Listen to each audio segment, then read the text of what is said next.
Hello everyone, today is 22nd of March. My name is Sahil and welcome to the newspaper analysis. Guys, first of all, let's have a look on today's GS folder. Today we'll take a quote from the Nobel Prize winner Abhijit Banerjee.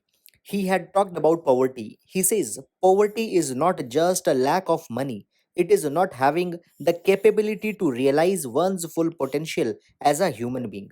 So, guys, here the poverty has been equated with the stripping of basic human dignities as well as stripping of opportunities to realize one's full potential, and therefore poverty can simply be called as a denial of human right. So guys, this particular quote we can utilize into the questions related to the poverty and development and can be highly utilized in GS paper number 2 as well as GS paper number 3. So that is about the GS folder, and now let's take the newspaper analysis in detail. Now, guys, taking up the first article, this article has been taken from the Indian Express newspaper and it talks about the right to counsel into the custody, and it will be important for your GS paper number 2, the fundamental rights. Now, guys, before going into the article, giving you some basic information. Now, this particular article into the context of the arrest of a former police officer Sachin Vaze in connection of planting a car laden with gelatin sticks outside the house of Mukesh Ambani. Now, guys, as this particular matter is going on, the National Investigation Agency, which is carrying up the investigation into this particular matter, had requested to a special court that the Sachin Vaze should not be provided a counsel during the interrogation process. And the Sachin Vaze and his lawyers has basically pled that they have a right to counsel into the custody even during the interrogation. So this is all about this matter. Now, first of all, guys, when we talk about the right of the people who are into the custody, they are provided in most of the democratic countries, and the reason of providing such rights is to prevent the incrimination. That is, a person should not give a kind of a testimony against himself under a due pressure or torture. And even the International Covenant on Civil and Political Rights also recognizes the rights of people into the custody, particularly the right to be informed with respect to the charges have been given. After that, the right with respect to consult with the legal counsel has been given, and a right to legal assistance during the time of interrogation has also been given. Into the USA, the Miranda rights are given to the people who are into the custody, and these Miranda rights provides that a person who has been arrested, the police officer needs to tell him that he has a right to talk to his lawyer, and he also has a right to be with his lawyer during the course of interrogation, and these Miranda rights are being asked into the case of the Sachin Vaze in India.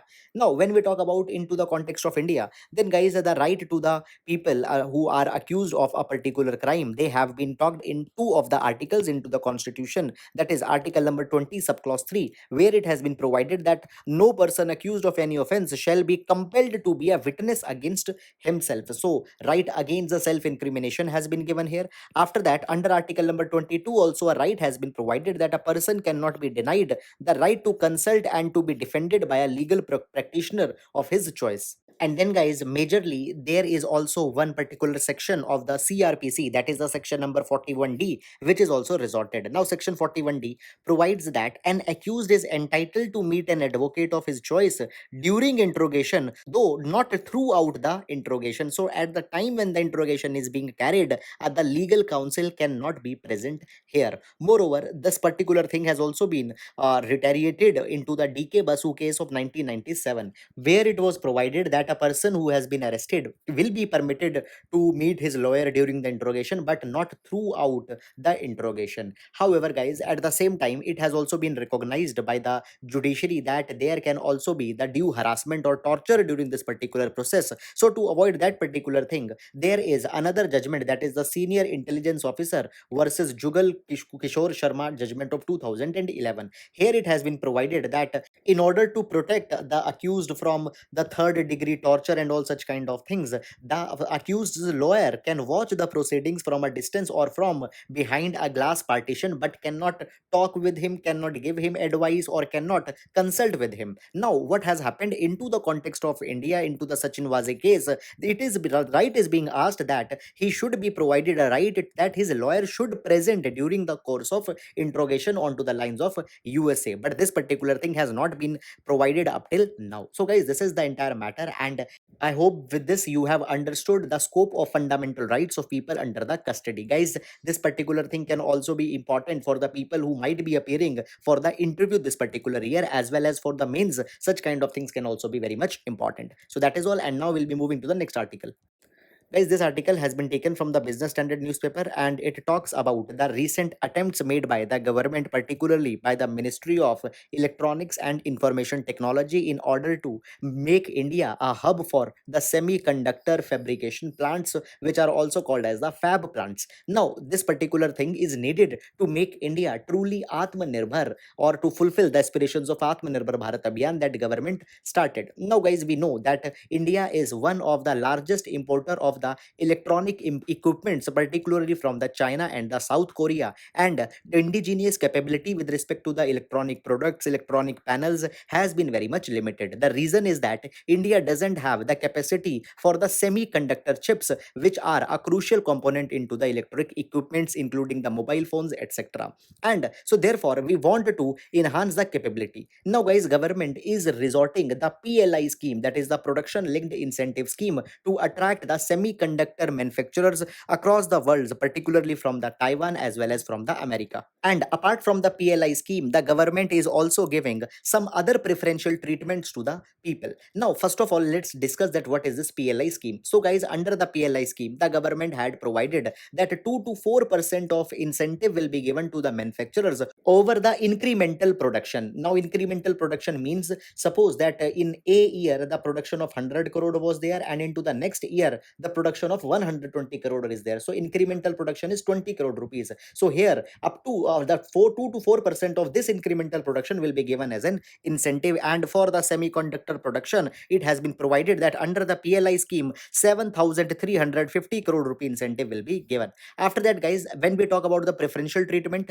the government is asking the potential investors that what kind of financial support they require from the government. It could be the grant in aid, viability gap funding. Viability gap funding means that when a project is being taken, so sometimes before completing a project there is a shortage of money. Suppose a 500 crore rupee project was there, and as this particular project has been completed up to 90 or 95%, still some much money is needed. So that extra money is called as viability gap funding. Now, guys, this particular explanation of VGF is actually a kind of a crude explanation in order to make you aware with respect to the concept. However, will not go into the technicalities. Then, guys, this particular VGF can be into the form of equity shares or into the form of the long-term interest-free loans. And now, after the VGF, the tax incentives can also be given to them. The infrastructural support, such as the plug and play infrastructures, can be given. So any type of incentive the producers want, the government is willing to give them, and it shows government resolve in making India an Atmanirbhar in the terms of a semiconductor, so that our electronic consumption can be met by our own indigenous industries, as well as India can come out as an export hub for the electronic equipment such as mobile phones, computer, etc. So that is all about this particular article, guys. I hope that you have understood it. Please do utilize it in GS paper number 3. And now we'll move to the next article. Guys, this article has been taken from the Hindu newspaper, and it talks about the recent scrappage policy that has been announced by the Transport Ministry for the vehicles, in order to reduce the number of polluting vehicles onto the road, as well as in order to increase the jobs, because the people will be employed into the scrapping of the vehicles, as the intake of new vehicles will be increased. So employment into the vehicle manufacturing industries will also increase. Now, the scrapping will start from April 1, 2022. Now, first of all, the vehicles of the government as well as public sector undertakings will be identified and they will be scrapped. Now, guys, earlier also we have taken up this particular scheme, and already I have told you that there are actually three categories. First of all, for the private vehicles, there is a 20-year window. Now, after the 20 years have been completed, they will go for a fitness certificate. If fitness certificate is given, they can apply for some few years. And if fitness certificate is not given, if the vehicle is polluting, then there only the vehicle has to be scrapped. Then for the commercial vehicle, there is a window of 15 years after which they have to seek the fitness certificate for further plying. If it is given, they can also continue. If it is believed that it is a polluting vehicle, then this vehicle has to be scrapped. And then guys, for the vehicles belonging to the government as well as for PSUs, mandatorily after 15 years they have to be scrapped no matter what. Now, for first of all, it will be starting for the government and PSU vehicles, and from April 1 2022 the identification will begin. Then guys, after 1 year's time, there will be the identifications for the heavy commercial vehicles, that is in 2023. And then finally from the 2024, the identification of the private vehicles or other vehicles will also begin. Now it has been provided that it will not be a easy task and government needs to keep large number of checks and balances into the account. Now, guys, let's discuss these challenges one by one. First of all, it has to be made sure that there is a kind of an automatic mechanism to issue the fitness certificate onto some of the scientific parameters. And if there are some of the vehicles which are not eligible for the fitness certificate, then those vehicles should be immediately scrapped, and there should be a check that such kind of vehicles are not being shifted to the smaller towns in order to evade the scrapping. Then thirdly, there is also a need to bring the states on board in implementing all this scrappage policy. Now guys, already it has been seen that the Motor Vehicles Act of 2019 has not been completely successful because the states are not cooperating. Now guys, the states are needed on board because of the reason it has been provided that the people who are going forward for the scrapping of their old vehicles, they will be given the concession into the road tax, into the registration tax, and all such kind of things. And as these things are majorly into the purview of the state governments approval is very much needed. Then it is also needed that the auto manufacturers are also onto the board, because they should give the concession to the buyers, because as the vehicles will be scrapped, there will be a spurt into the demand of the new vehicles. Now guys, after that, there is a very big challenge that will be coming. It is in terms of the heavy commercial vehicles, as there are supposed to be more than 1.7 million such heavy commercial vehicles which are to be immediately be scrapped. Now the scrapping facility for them, as well as whether the owners will be willing, is a very big challenge, because there is needed to be a financial arrangement to compensate them well, so that they can buy out the new fleets. Now guys, when we talk about this scrapping policy around the world, it is a kind of an attempt to rejuvenate the COVID-19 affected economies. First of all, the demand will be created, employment will be provided, moreover the expenditure will be increased. In total, it will be helping in rejuvenating the economy. Secondly guys, it is also a genuine attempt towards shifting towards the green technologies, and the vehicle green technology is a very big component. Moreover, there is also a shift now into the electronic vehicles around the world, as it will be helping in meeting the net zero emissions. And India's scrappage policy is also in a line that in exchange, people might go again for buying the electronic vehicle, because their life is longer, they are less polluting, as well as the concessions and other incentives are also being given by the government. No, guys, as there is an EV potential, there is also one more need that is needed to be kept into the mind, that the scrapping of vehicle should also be done into an ecologically responsible manner. There needs to be a provision of ecological scrapping, so that it in itself doesn't leads to higher air pollutions and burdens onto the environment. So guys, this particular policy has a good spirit, as well as the design is good. Now the entire onus lies onto the government, that how it will be implemented. So guys, that is all about this particular article. I hope that you have understood it, and now we'll be moving to the next article. Friends, this article has been taken from the Hindu newspaper, and it talks about the challenges as well as opportunities for the business into the India. Now, it has been provided that this particular decade will be the India's economic decade, and this particular thing can be seen by the record FDI inflows that had come in India in 2022. It means that now the CEOs, the companies, the multinationals, they had shifted their eyes towards the India. Now, though there have been impressive FDIs, but guys, still it is very much lower than the emerging economies of China and Brazil, and it shows that still there are the complex challenges into the Indian business landscape. And the challenges are particularly because there is no policy predictability, and it has been seen that abrupt amendments into the policies have been done. Secondly, the tax treatment has been very much problematic, which drives away the investors from India. Thirdly, guys, now as the Atmanirbhar Bharat Abhiyan has been started, it has been seen more as a kind of a nationalistic attempt rather than a search for the self-sufficiency. So therefore, there are these challenges which drives away the investors. But guys, still there are much more opportunities in India, and even after these particular challenges, these opportunities will attract the investors. Now let's see that what these opportunities are. Now the first opportunity is the huge demographics into the India. Now India is offering one of the largest market. There are 1.4 billion people, and out of this 1.4 billion, middle class is ever increasing. There is a middle class of 600 million people, and as their purchasing capacity is increasing, the India offers a very big market just after the China. Then the second issue that comes is the shifting geopolitics into the world. Now, guys, we have seen that there is growing US-China competition. Even in recent concluded Alaska meet, also there was an ugly confrontation of USA and China. Now, because as geopolitics are thinking, the countries want to relocate from China, and next viable hub can be India. Now, this particular thing can be seen that heavy investment has been done by Samsung into the India, and new manufacturers such as the Cisco, Nokia, Ericsson, and Flex, they are also thinking about coming India and exiting the China. Then the third opportunity is that there is rising digital connectivity. After coming of Geo, the cheap mobile data have come in India, and 700 million Indians have been added to the internet. Now it has been said that there will be a next gen netizens that will be coming, and they will increase the need of the digital products. So therefore, to tap this particular market also, India provides a promising opportunity. Then the fourth thing which has been provided is that the resilience of India into the times of COVID-19 pandemic has been appreciable. India has well managed the economy and had performed well when compared to the Western peers, and the recovery is very much robust. And this will also be giving the positive signal to the foreign investors, and they might be investing into the India. Now, guys, on to the other hand, when we talk of, for the investors, then they also need to demonstrate that they also hold the value for the Indian markets by the way of their products. They also need to show that they have a commitment to enhance the living conditions, to give a better quality products to the people, and vision of the shared value creation is also to be shown. In the, here we can talk that the CSR, the social improvement, and all such kind of things are also to be focused by these new companies which are looking into the Indian markets.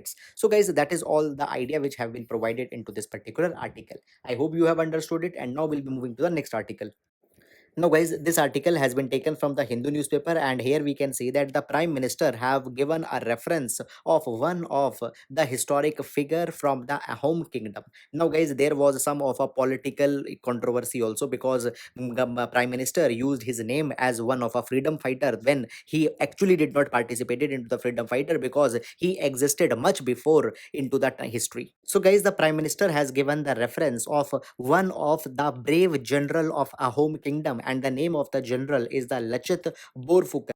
Guys, the pronunciation here might not be apt. Please, apologies onto that line. Now, he belonged to a home kingdom. A home kingdom was a late medieval empire which was existing into the Brahmaputra Valley, and this kingdom was found by the Chaolung Sukafa. Now, into this particular kingdom, the Borfukan is the name of a position, the position of the counselor who was given huge executive and the judicial power. And his name has been taken because he had fought the heroic battle of Sarai Ghat, in which he fought with the Mughals and drove away Mughals from the Brahmaputra Valley. It has been provided that he had great know-how with respect to the naval warfare, and he attained the Atmanirbharta or the self-sufficiency into the military warfare. The Battle of Saraigat is one of a historic with respect to the strategies adopted into the water warfare. So, guys, this is all about the facts with respect to this development. Please do keep it into your mind. And now we'll be moving to the next article.